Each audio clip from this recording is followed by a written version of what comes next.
ایک لمحہ تمہیں ایسا بھی میسر ہونا چاہیے اپنے اوقات زندگی میں جس میں تمہارے اور تمہارے رب کے درمیان کوئی بھی نہ ہو۔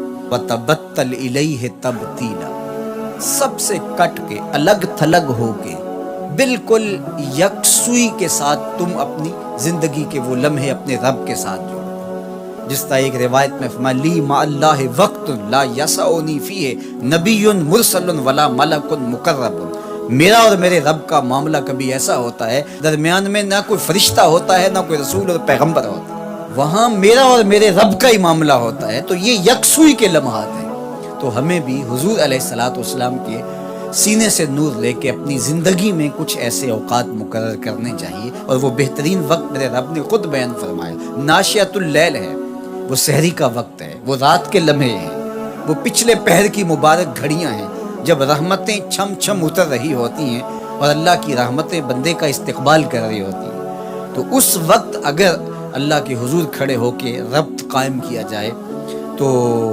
وہ اللہ کے ساتھ جڑنے کا بہترین وقت ہے۔ اور نماز میں تبتل ہو، جب ہم نماز پڑھ رہے ہوں تو مکمل انہماک رب کے ساتھ ہو۔ سیدنا علی المرتضیٰ رضی اللہ تعالیٰ عنہ کے بدن میں تیر لگا ہے اور وہ نماز میں مصروف ہیں، اور تیر نکال لیا جاتا ہے۔ جب سلام پھرتا ہے تو پھر آپ کو پتہ چلتا ہے کہ یہ تو جو ہے وہ تیر تھا جو نکال لیا گیا۔ تو یہ انہماک ہے، رب کے ساتھ انہماک۔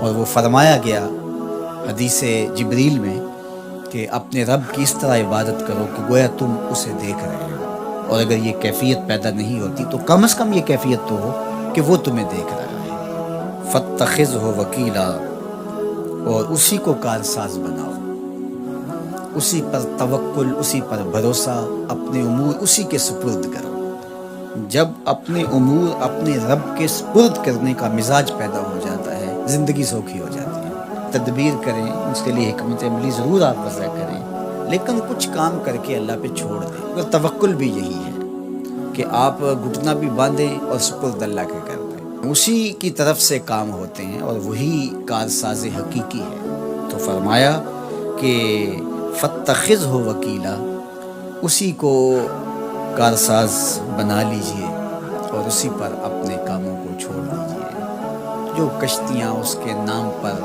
ڈال دی گئیں وہ ڈوبتی نہیں ہیں، وہ منزل تک، ساحل تک پہنچتی ہیں۔ تو ہمارا تو اتنا ہی کام ہے کہ کشتی ڈال دی، لیکن اس کو پار لگانا تو اسی کا کام ہے۔ تو اسی لیے ہم سواری پر بیٹھتے ہوئے کہتے ہیں کہ مالک اس کو مسخر تو نے ہی کیا ہے ہمارے لیے، ہمارے میں طاقت تو نہیں تھی کہ اس کو مسخر کر سکتے، تو یہ اس کے کرم سے ہوتا ہے۔ تو وہ اگر چاہے تو کوئی مشکل نہیں ہوتی، تو اس لیے اپنے کاموں کا کارساز اسی کو بنایا جائے۔